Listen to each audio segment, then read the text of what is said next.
Hello, hello. Heather Jean here. Confidence Through Cabaret, the podcast or the vodcast, depending on where you're streaming this from. If you are listening to this on podcast, then check out confidencethroughcabaret.com and you'll be able to find a video version of it on the Vodcast playlist. And if you're with us on YouTube, please like and subscribe. And you can listen to this also on audio anywhere you get your podcast. Search Confidence Through Cabaret. So, welcome to Confidence Through Cabaret, the podcast. We talk all things confidence.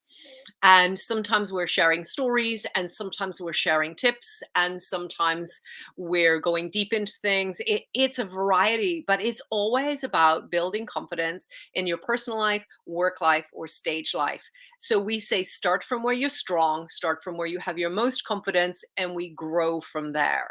So today, my guest is going to blow your mind with so many ideas about how we can best serve and help others when we're starting our business.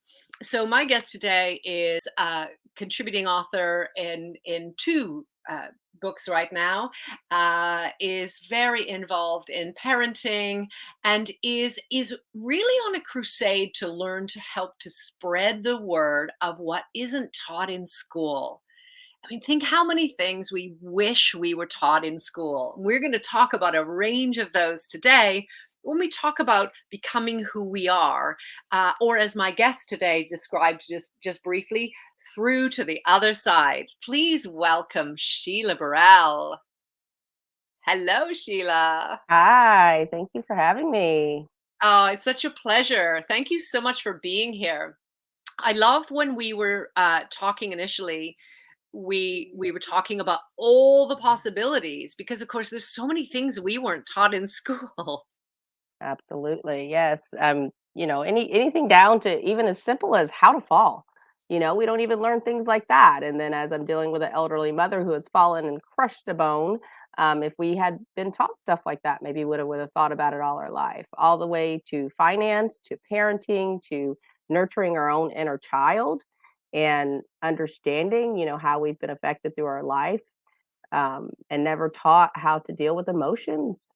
And it's been just such an enlightening experience to learn this at the age I'm at. I, sometimes think that I missed out so much in the last few decades not knowing this information. I mean, I know we all get to where we are in our journey by all of our experiences, so I don't regret anything that's happened or discount the lessons I've learned from it all. But I just strive to make sure I can grow myself to be the guide for my children, so hopefully they don't have to miss out on those decades and of extra life they could have lived to serve purpose and be fulfilled. So, Yeah, and there's so much emphasis in our education systems. I'm from Canada, so it's very similar to the US, and I'm living in the UK, which is a very different education. And there's so much emphasis placed on IQ or the intelligence quotient, and that's fine for studies. But what you're talking about with the EQ, the emotional quotient, or even our spiritual quotient, there are so many forms of intelligence that the education system just doesn't cater for. And I think probably the interesting thing is you mentioned how to fall. So when we're little, we fall all the time. And then it's almost like as we're growing up, we unlearn that, right? yeah, we unlearn like even our creativity. We start being conformed once we're put into school to fit inside that box to be the compliant child, and if we're not, if we go outside that box, we are misbehaving.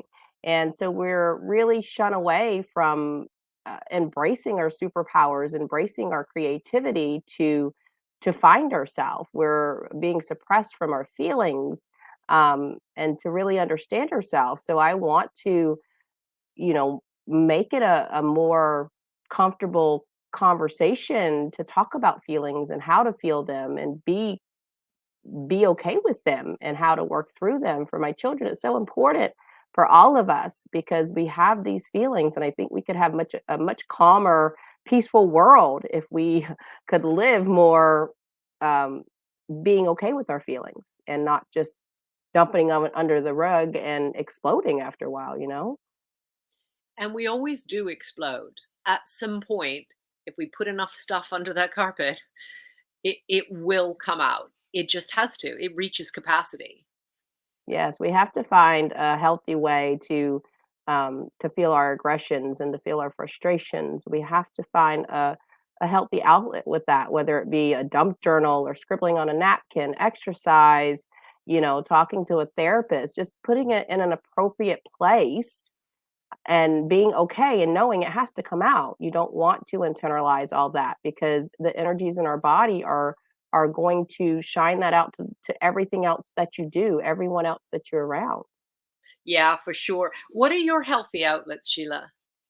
Well, for me, I have 2 small children or elementary age children, 8 and 10, so they keep me pretty energized, so there's no sitting moping around. It's always an exciting moment, just like today as we started our day and wasn't sure if one was gonna go to school and then, meltdown after meltdown, so you just have to incorporate that into your day and find the anchors to get you through it and your outlets and just really focus on those gratitude and appreciation moments and just I look at my little darlings if they have horns that day or halos and just see like how amazing every moment is and what they're working through in their little brains and what they must think of this crazy world and then if I don't even have it figured out how am I going to expect them to have it figured out.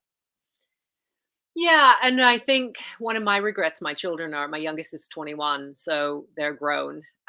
One of my regrets is that I wasn't more clear about the fact that I didn't have it figured out. So the expectations of adulthood were huge because they thought I'm going to hit adulthood, I'm going to know everything.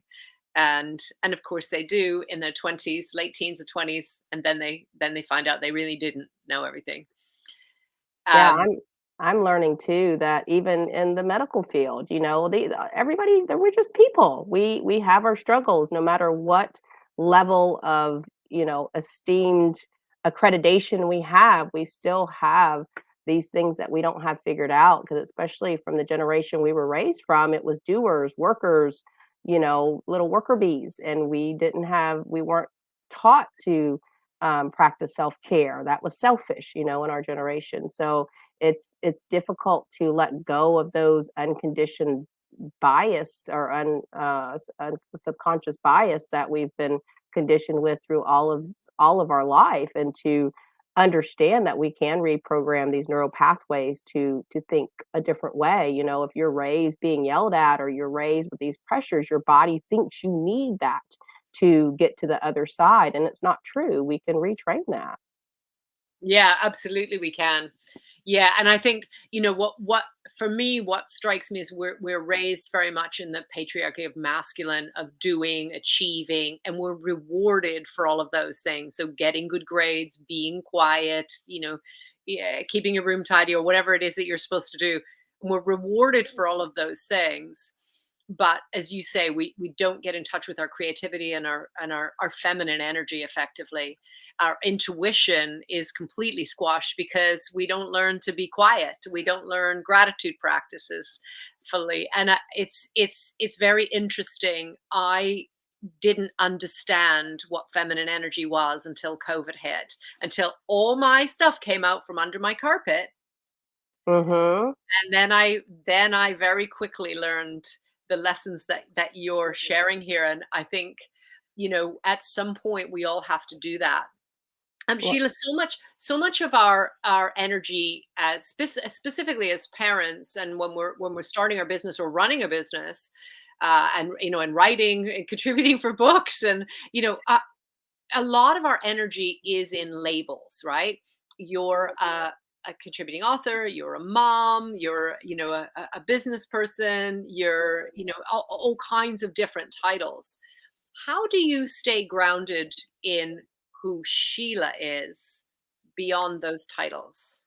well, I'm still looking upon myself and realizing a lot of the titles or labels we put upon people and ourselves that they have no real clear definition. Just like, with my children, I have a realization from just a few years ago, totally was not done on purpose, but their initials spell as is. And it was an amazing coincidence that I realized, and we're brought up to say that the as is stuff is the second, the stuff that's not really as good, and that's going to be discounted because it's not as good. But if you look at it, even in its imperfections, it serves its purpose. It can still serve just as well of a perfect purpose as the things that went through every inspection as perfect. So, to see how we have trained ourselves to define these certain words and labels, we have to dig deeper into it, and just like some of the job titles or the what the job requirements, we think, okay, well, we're not experienced, we're not able to do that. But if you think about just in your daily life, do you manage to get together and feed your body? That's a job. Do you manage to get yourself in bed to get up? That's a job. That it all requires organization to move yourself about in this world, whether we label it this or that. It's still achieving something, and we have to really recognize everything we do. Is We need to give that highlight and that glory to it, that it is accomplishing something. Yeah, I love that it's, we often don't give ourselves that glory, and that failing to internalize that is what leads us to imposter syndrome ultimately. Yeah, I definitely agree with that, because I did struggle with the confidence, and I mean we all do to a certain point, but just like I said with this podcast, you offer, do you want to do this later? You got a lot of stuff going on. I'm like, you know what? When are we ready? When are we going to be ready? You're never ready. Just do it. Just do it. I And you're going to look back on it and you're going to say, oh, wow, when I get done with this, now I don't have to look on to next week. Oh, I got this to do. I've done it. It's done. And whether it's perfect or not, just like I said, okay, am I going to try to go fix myself up? Is this going to be on video? No, I'm not. Look at my bags. Look at it. Look at my rawness. Look at my mess. It's still working through it all. I still, I don't want my children to see a perfect person. No, I don't have it figured out. And the one thing I've learned going through the conscious parenting that I'm studying, the biggest thing is to, if you can't even practice all these things that we should be doing, then the practice of reflect and repair, right? Show them that it's going to happen no matter how trained or how many times we've done it. We're still going to have to go through, sometimes we didn't make the best decision, just so we can reflect back on it and acknowledge that. And self responsibility is huge. If you have that awareness and that self responsibility, that is one of the ultimate things that's going to get you through life. Yeah, absolutely. And I think, when we come back to that bit about, falling and learning to get up, and then all of a sudden we expect to not do that anymore. And then we have to relearn it at the other side of our life or at different points in our life. And I love that you're talking about reflect and repair and taking that self-responsibility, because if we don't, we just end up in these labels, as you say, that aren't defined. And I think, that the beauty of self responsibility is that we get to still love ourselves when we fall, when we fail, when we fall short. And I think that's a difficult mindset for a lot of people. I agree that it's really hard to get there. I say I'm in that muck of awareness, that sometimes it's hard to give myself that grace, because I know, like, I can talk the talk all day long, but walking the walk, man, I'm tripping over every pebble. And it's been a tough pill to swallow, to recognize how many times, they say you're supposed to be the child's supposed to be influenced the first 7 years of life, right? It's like, oh, when I started this, my youngest was 7. I'm like, oh, I'm too late. But it's really never too late, right? It's just, it might be just like if we have some neurodiversities, it's not that you can't do it. You just have to figure that different way and program your mind, instead of taking all the time to wallow in the pity and the sorrow and the victimizing of yourself, that you take that energy and put it into, okay, where's the solution? Just like when we started the podcast, there's an echo. Okay, well, do we just not do the podcast, or do we look for a solution? And hey, I might not know where my earphones are, I don't know if it's going to work, but hey, at least I know I have an option to try. Yeah. And that's the biggest thing, to reprogram our mind to recognize, okay, let's try. Is it going to help me to stay stuck in this I don't know? Or, even if, okay, sometimes you are in that don't know moment, and that's okay too. Just give yourself time to get through it, and get to the other side of that bridge, and then everything's going to be behind you eventually. You can't stay stuck in it forever. Yeah, and I think when we do stay stuck in it, then that is kind of where we get into the victim mode. And what I love about what you're saying is instead of saying I don't know how, is going, okay, but how can I find out how? It's that. And Yeah. I think that's a mindset that, I'll be honest with you, even if we did still have the echo on the line, I'm all for perfectly imperfect. And I think if the episode turned switched people off because it was too echoey, then that message maybe wasn't for them at that time. But the people that it's important for, they need to hear that message. They'll persevere through it. And we do. We can go, I can get past that because I really want to hear this. And I always talk about motivation is willingness to put energy into something. So if it's for you, then you're willing to put energy into. And that's certainly where I start with my coaching, is around, where are you most happy to put energy into things. And I Yeah. think, you know you saying yes to things, you saying I'm going to get through this, you saying, there's so many things. I mean, I love that you're at the beginning of growing a business and you've got so many ideas, because who would start a business with not enough ideas? Like, Yeah. that would be the way to go, would be to have, it's almost overwhelming. And so I love that you're so honest and open about it, because by you sharing it with me means you're honest with yourself. Yeah, like I said, kid in the candy store. I'm totally a kid in the candy store right now. I feel like I've been reborn with all the information I'm learning, and I'm eager and I'm curious and I want to, help my children stay on that path of an investigator's life, right? That you just keep asking questions, you stay curious instead of just saying stuck. You're always taking in the clues that can get you to the next step and of the process. And being that kid in the candy store right now, it's like I've got all this information, I've got all this great candy coming at me, and I just keep eating it all up, and I have a stomach ache, and I'm ready to explode. So somebody, needs to come along and help guide me. Okay, how much do I eat at this moment? How much do I eat at that moment? So no matter what stage we're at life, we still need that guidance. But at our generation, a lot of us came to that point where we never had that guidance growing up. Like I said, I mastered getting an A. I mastered, being a top student. I mastered all of that, but I never was taught how to learn. I was taught how to conform. I was taught how to get the end result of making someone happy, and that doesn't, lead you to a fulfilling life. That doesn't lead you to true happiness, and to stay in that box. And I don't want my children to think that getting a job in this prestigious field is the definition of a successful life. That's not true wealth. Wealth has nothing to do with money. It's, your the wealth within yourself. And that's my ultimate definition of success for sure. Beautiful, beautiful. And I love that. I think your words are very well thought out about, what wealth means for you, and about what you want your life to be about, and what you want your children to learn. And I think that a lot of times we go into that victim mode and we don't figure those things out because we're too busy trying to ignore them or deny them. So it's really beautiful that you're sharing that, because I think there's a lot of listeners that still have that part of their journey to go through.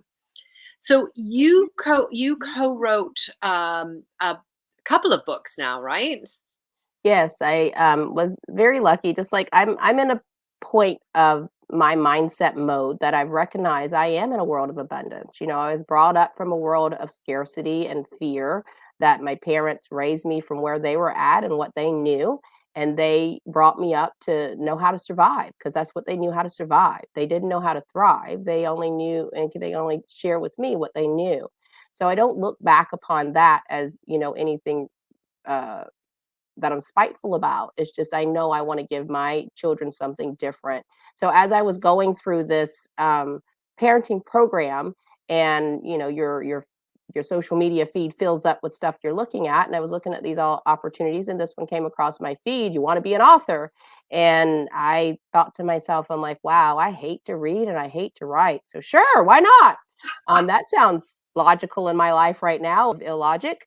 So I just went for it. I freaked myself out over it. I freaked myself out about the deadline. I overthought every bit of the process. And, I thought I was going to go in and throw 150 words in. And I ended up with 600 words. I guess I had a lot to come out of my brain. I definitely have a lot to say. It's just a little bit harder to get it onto paper. So definitely need to get to a point where I can professionally or hire a professional dictator or, to do diction. And so I threw it out there. And then when I went to the book launch, and this had come across my path when I'm learning about the conscious parenting. So learning really about my inner self, my inner relationship. And this book happened to be, it was the fourth book that came out through the series. And it was about inner relationships and people, relationships with people you know most. So if that wasn't thrown on my lap, I would be silly not to take it. So I just like, okay. So I went for it. It came out. Of course, I felt just empowered when I saw my face in that book. My kids were thrilled to see that. So the feeling of it all, and that was what I want out of it. I was like, I don't know what I'm doing. I really don't. But I just know I need a sense of purpose. I need a sense that something's going to help my confidence. And this is it. Whether I get on there to make a fool of myself or go on there to, come out the other side. And I recognized no matter what I did, I was going to come out the other side feeling a lot better because I did accomplish something. And then when I went to the book launch party, they announced, oh, the next book's on motivation. And I've been dealing with post-COVID symptoms, which has drained my energy and just really have not felt like doing anything at all. I can barely get through each day as just a mom, much less trying to deal with all the businesses. And I said, oh yeah, you guys, I can't wait to read that book. I definitely don't have anything to contribute. I need to learn from you guys. What do you got going for this motivation book? And one of the other coaches challenged me and said, hey, I think you got something. I think you should be on this. And I'm just like, I'm not really competitive, but that really sounds like a challenge I need to take up. So again, I go in thinking I'm going to throw in 150 words. And by the time I was done, I counted. I'm like, wow, I'm way over 150 and just kept going. It's like about 300 words. So it was a small, it wasn't a huge contribution. And I look at some people when I've seen people in the space like, oh, that wasn't much. But you know what? It's a lot more than anybody else would do. I couldn't have done a full book by myself. So this was a great opportunity to get my foot in the door. And the next book is coming up, and that one is about taking imperfect action. And I can't think of a more perfect topic than that to encompass everything I'm literally doing right now, just, all the way down to this podcast that I don't know what we're going to talk about. I don't have a script. I don't know where it's going. I don't know very much, but I'm just going to figure it as I go. Like I said, yes, and then figure it out later.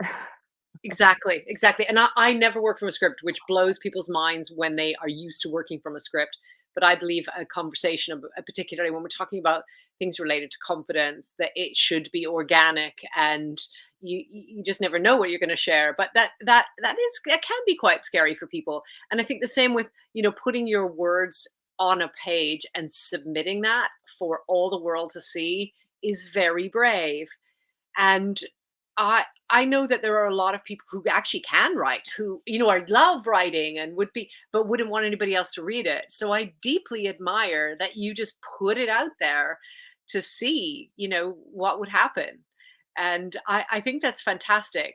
I think that's you living by the things that you're talking about. Yeah, thank you. I appreciate those kind words and the supportive words about that. And I've come to a realization to recognize, no matter if I say something that's not favorable or, I might look upon and 5 years later to be like, wow, what was I thinking? When it comes down to it, that's where you were at that moment. That's what you knew at that moment. And that's what served you at that moment. And we're all going to continue to grow. And I really think it's a great gift to be able to share your journey and show all your imperfections along the way and the things you dealt with. Because if you have the people in your space that are going to suppress you with you should have, you would have, the blame and shame game that I was raised with, then it's not going to help you rise. No. And I've created a space, doing opportunities like this with people I want to be surrounded with people that I realize that I never had around me. And I'm discovering a person I never even knew was inside of me, and it feels good. It feels it it's a hurtful transformation, but like they say, no pain, no gain, right? So it hurts so good is what they say, right? So I'm recognizing, I don't have the best relationships with my inner circle, with my children's dad, with their, certain family members. And it's just because we were all raised in that scarcity mindset. We were all raised in that fearful mindset, and we've all acted upon that. So, learning this conscious parenting and really getting in touch with myself more, I've recognized that, all that stuff is coming from a space that's, I know everyone around me doesn't have ill intentions. It's just we don't know how to express ourselves. And anything that happens in this world, instead of automatically jumping to the negative and taking offense to it, then I'm a little more open to say, okay, that's there's something going on there. Maybe I don't have time to dig deeper into it to help that situation, but I recognize if I don't have time to help, then let me just leave it alone. I don't want to put my 2 cents in where I can't uplift. So I have certain things that I'm dealing with right now. I am full focused on uplifting myself so I can fill my cup to be, like they say on the airplane, get your oxygen mask first and then you can help the others. And I've had to leave some relationships behind to be able to focus on myself to fill my cup at this moment. So, I'm sure maybe those people won't understand that, but at this point, that's not what I can focus on. I have to focus on me and what I'm building for my children, to share a legacy for them that they can hopefully get clarity a lot quicker than me, and be at least, whatever choices they do decide to make, that they can approach them with curiosity and be okay with however they decide to make decisions in their life. Beautiful. Absolutely beautiful. And I'm sure that they will, your children will benefit from that insight and that wisdom that comes from a place of a different experience. And you're right, we can't change anyone else's behavior, thoughts, feelings, but we can influence it by changing ourselves. And sometimes that involves, as you say, leaving it alone. And I think that's very wise. Yeah. Well, I had a conversation with my older brother, and some of the things he has to say is just like, wow, let me just leave that right now. But then some of the things he has to say, being older, is good stuff. Like he approached me and said about, this situation is like salt in your eyes. So if you just keep rubbing, it's just going to make worse. So if you just leave it alone, it'll eventually, work its way out. So that's tidbits of information that's good to keep on the surface, to remember when you're in those challenging situations where you can't quite anchor and triggers are happening left and right. Yeah. Yeah. And just even sometimes recognizing those triggers is a great place to start. What's your favorite piece of advice? If you had to pick one thing that you think that was a game changer, what's your favorite piece of advice? Because there'll be people listening who are either in victim mode or haven't learned those lessons for themselves but want to, or are saying they want to start a business or take some new adventure but they don't know where to start, and you're already on the road. What's your favorite lesson or advice? That's a tough one to narrow it down because I feel like I've really packed in the last couple of years since COVID happened and everything has come upon me. I've packed in, I feel like I'm getting a PhD packed into a few weeks. I've gotten a lot of information in a little bit of time and still haven't even had time to process it all. But I guess like the greatest piece is invest in yourself. Like really focus in on yourself to fill your cup, because when it comes down to it, just like I said, when you're on that airplane, if you don't grab that oxygen for yourself first, you can't help anybody, including yourself. So focusing on yourself and recognizing that is going to be the key foundation to build off of for anything else you do, and to have that self-awareness. Because as I'm learning these certain things, I come across people and I tell them certain things and they're like, yeah, yeah, yeah, and then I look at it, I was like, wow, okay, your perception of what I'm saying is not exactly like how I'm intending to deliver this, because what you're doing is not in line with what you're saying. So I do recognize that, there's certain people who aren't aware of these things. And perhaps one of those people might be me. There might be points that I'm talking about that I'm not, aligned with exactly the true meaning of where it's supposed to take me. And so just staying curious and being on top of that as well. Beautiful. Beautiful. I think that's great advice. So you may recognize the next little segment that I want to come on to. And for regular listeners, you'll certainly be familiar, but I'm curious what Sheila has to say about this. Also, if you're a regular listener, you'll know that those dog noises in the background are the beautiful Chase, who we rescued a year ago from Cyprus, who had just had dinner and is making lots of growling noises. So if you're hearing weird stuff on the microphone, that's what that is. And we are here perfectly imperfect. I always say don't apologize, don't explain. I feel like I have to explain because I didn't warn Sheila that that could happen. So, uh, um, so Sheila, so imagine that you are going to take to the stage. You've decided to go live on a stage. And cabaret for me, it can be anything that happens on that stage: singing, dancing, burlesque, drag, king or queen, comedy, contortion, aerial, all kinds of different things can happen on a stage. But for me, cabaret is in a small environment, and so you'd connect quite intimately with your audience. um, it's quite a different thing than playing a huge auditorium.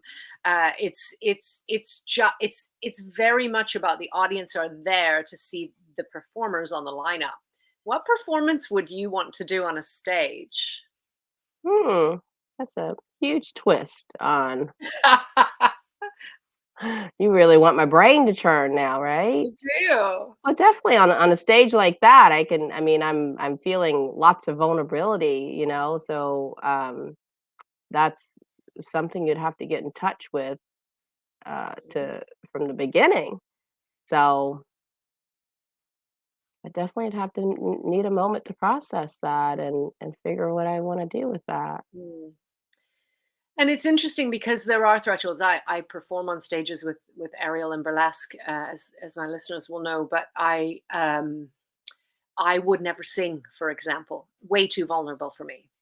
Mhm. Um, I I don't I don't have good rhythm, and I don't remember choreography. So as a professional dancer, it's quite ridiculous, Yeah. but I have a story to tell, and I know how to tell that through dance, and that's quite different to a choreographed kind of song and dance number like you'd see Liza Minnelli in Cabaret, or any of the more obvious references. Um, and it would be the same with singing. I would be very off key. I often, my children, when I sing in the car, they'll kind of lurch and be horrified. Um, so I think everybody should sing. I think everybody can sing, but it's too vulnerable for me on a stage. Um, I think for me, uh, being either in drag of extreme, drag queen or drag king would be too much for me as well. And yet I do burlesque, and not always, but often, and stripping layers away, because it's part of my story. But I think you raise a good point when you're going on a stage, that there has to be a level of vulnerable comfort that you But can stand. as you speak, I mean, I just have so many visions going through my head that's just amazing because it's almost like you say, if you're not good with rhythm and things like that. It's the same thing with me doing the book, right? I'm not good with reading, I'm not good with writing, or I don't like it, but it's just throwing yourself in there and doing it. And as you're talking about drag, I'm like, oh, that would be interesting. I mean, I live in Orlando, Florida, so it's like the Disney World. They're going through all their stuff that. Oh yeah, there's lots of extravagant. I was just at Old Town in Kissimmee, which I think a whole bus full of gay pride just came off the bus and took over, and just to see all the character and the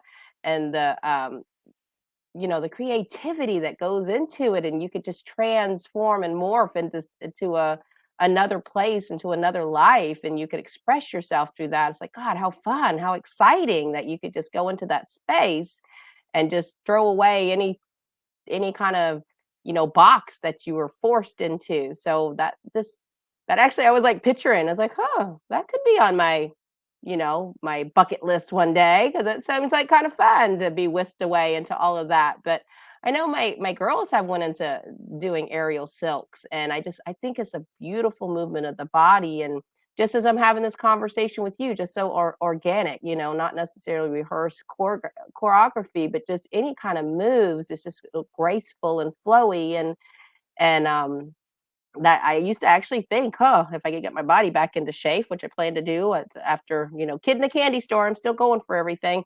That's on the list. It's in the bin.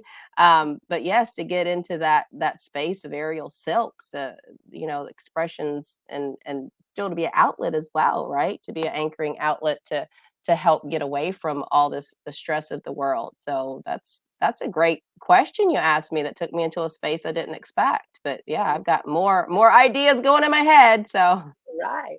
So I do all forms of aerial except trapeze, and silks is by far the hardest, without question. okay, I So I would want it love that harder. I adore that you have gone straight for the let's go for the full thing. Let's not start and tiptoe and do it step by step like I did. So I think it's fabulous. I think when we think about drag is a great example of that, and I have a very close family that I've created or chosen for myself, many of who are drag performers. And drag is the time, I won't speak for all, but most drag performers feel the most free because they're not themselves. So we're not Sheila and Heather, we're whoever and whatever. And that's really where Confidence Through Cabaret started. My co-pioneer Ryan and I, Ryan is a drag performer and is having time away right now doing drag performances. And even that evolves in terms of what kind of features do we want to show up as in our persona. And that's why I ask that, because everything in Confidence Through Cabaret, we talk about it as an analogy. Imagine you're on your stage. So we're on a live stage right now. Well, we're not live, but we will be up. It'll be available and visible. We're very often live on social media. We're live on Zoom calls and webinars and all over the place. And that is our stage. And when I talk about a literal stage, a lot of people go, "Oh, no, I couldn't do that."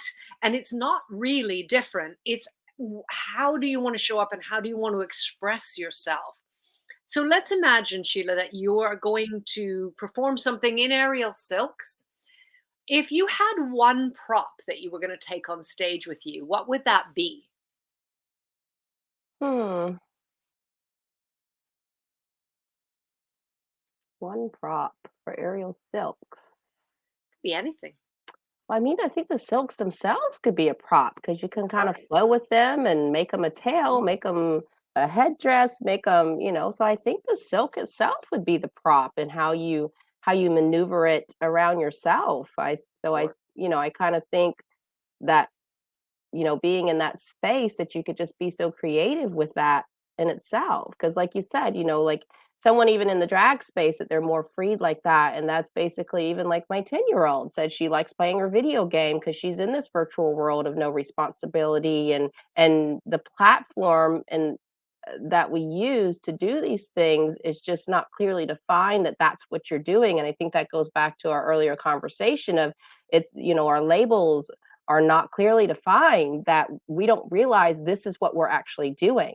So a Zoom stage or social media platform versus a physical stage, yeah, it's like maybe sometimes people think of this virtual world. I've heard it say both ways. Like they don't want to put as much out into this virtual world, and then other people are like, okay, well they're more open because it does seem like a not real world. So I guess to really understand how many different perceptions can be put on it, because I'm to a point where just like I took this opportunity that, hey, just dump it out there. It is what it is. We all have our things we're going through. Somebody else in this world is going through it, whether they see this or not, whether it gets connected. But just like any question, right? There's no dumb question, because if you don't ask it's going to be a definite no. So what's the fear of getting a no when you're going to get a definite no? At least you have a small chance if you at least ask or do. So that's the basis that I'm going on at this point, that if I get shut down because of it, okay, well, that door wasn't the right one. Let's try the next one. Or that audience wasn't the right one. It might Mhm. even be that, it might be that I'm playing on a stage that doesn't have my crowd in it, you know? But next door does. And it's Yeah, it's that. And I think a lot of the times, we use our props to hide behind. So that answer to that question, some people have said a pen just because it's like a barrier. Some people have said a mug because they feel safe and they can hold on to it. Some people use a hat. It depends what story you're telling, right? So if you were to come out and because you've of course got to walk on, you're not going to start unless you're starting from the ceiling on your beautiful aerial silks. You're going to somehow need to create that kind of connection with your audience. And we don't we if we were on a real stage, we would never be outside of our spotlight. We have to step into our spotlight. So you're stepping into your spotlight, and it might be for some people that you have a big fan, and for other people that you have a big hat, or you have a cane or something, and you can throw it aside and then climb your silks, or whatever that is. And I think it's about telling our story and how we share that as well. And then if the audience isn't the right audience, then that's fine.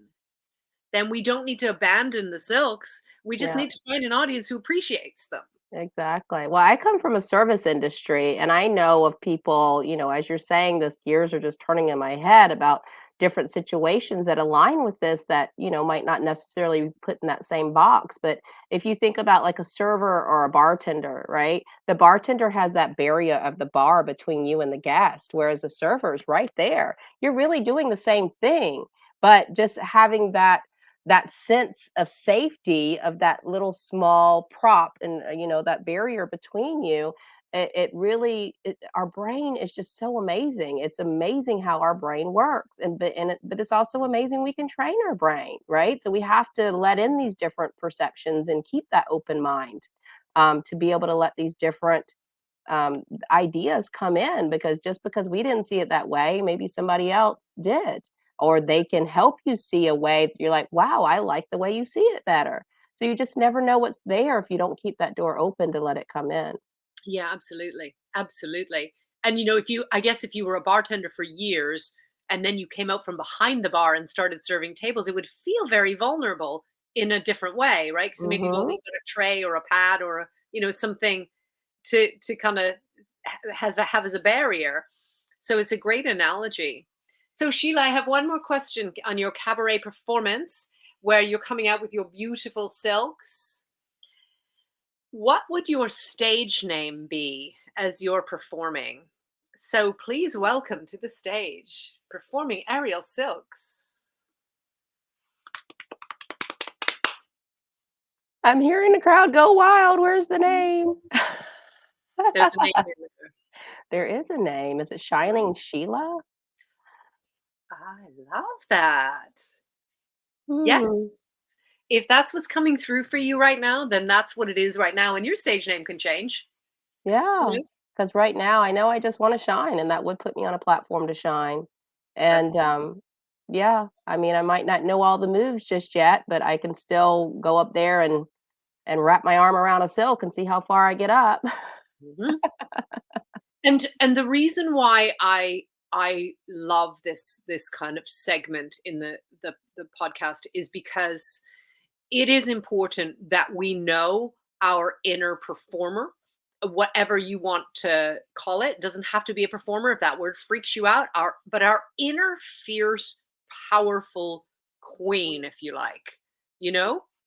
And so when you're at the silks and it is harder than it looks, and you're going, I'm not climbing very high, or this isn't working out, or the silks burn, or whatever it is, then if we're talking to ourselves in that kind of victim voice of, oh, this is hard, it's a very different thing than going, no, Shining Sheila climbs. We are doing this again. Try it again. And it's that tapping into that energy that is Shining Sheila, which is fierce and unapologetic and powerful. And the number 1 rule in silks is don't let go. I have had so many burns from that. So, yes, don't let go, just hang on and you'll get there, so, that's Yes. That's amazing. I'm very happy of where you took that conversation because I never would have went there. So that's keeping my door open for all that. I can see Shining Sheila's performance. Yes. Yes. And there is that you can tap into that anytime. This is what drag performers will learn. And when I say drag performers, I mean, I consider Elvis Presley was a drag performer. He was a drag king. He extended the male persona in quite exaggerated ways. Same with Dolly Parton as a drag queen. The big kind of, and you being you being at Disney, you'll recognize that, of course, Mhm. that being on Absolutely. stage. But I think, so we all have some of that in us, whether we express it or not. But Mhm. we can tap into that. And that's a really interesting transition when drag performers recognize I'm so fierce and powerful as my stage persona. And I can use that anytime I want. I still remember when I first found that out. I wear very high heels, 9-inch heels on the stage. And then I realized I didn't actually have to put the shoes on to tap into that energy. Yeah. Yeah, Blew it my is, mind. and that's part of what I'm learning, in the course that I went through is really tapping into that inner being, that inner child, and really going back there to bring that natural intuition we have and really harness that and learn how to use it. That's the biggest thing. It's all inside of us. We're all perfect as is. That's what the name that I have for our group channel for me and my girls is we are all perfect as is. And we just have to recognize that it is in us. And It is.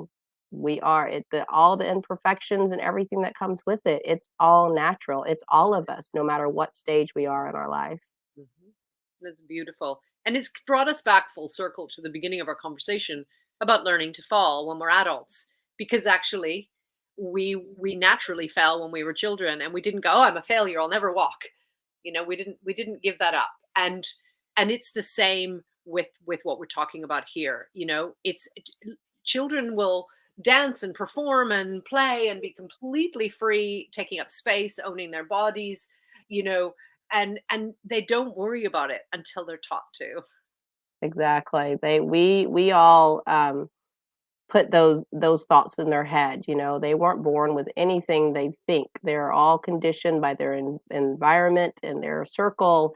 And also to understand too that that was in us, no matter how much we don't recognize it was there, it did affect us. And but going back to unlearn and relearn, that is, the ultimate gift to learn to do that and do it with grace. That's beautiful. That's absolutely beautiful. Sheila, I love talking with you. It's been such an honor for hearing your story and your lessons and your inspiration. Where can people find you after this? Well, I'm still growing businesses to figure out what my true calling and passion and finding clarity on that. But I definitely know I'm destined for huge things, and I've started my website at my own name, www.sheilaburrell.com, and we'll be growing that website to encompass more as we learn.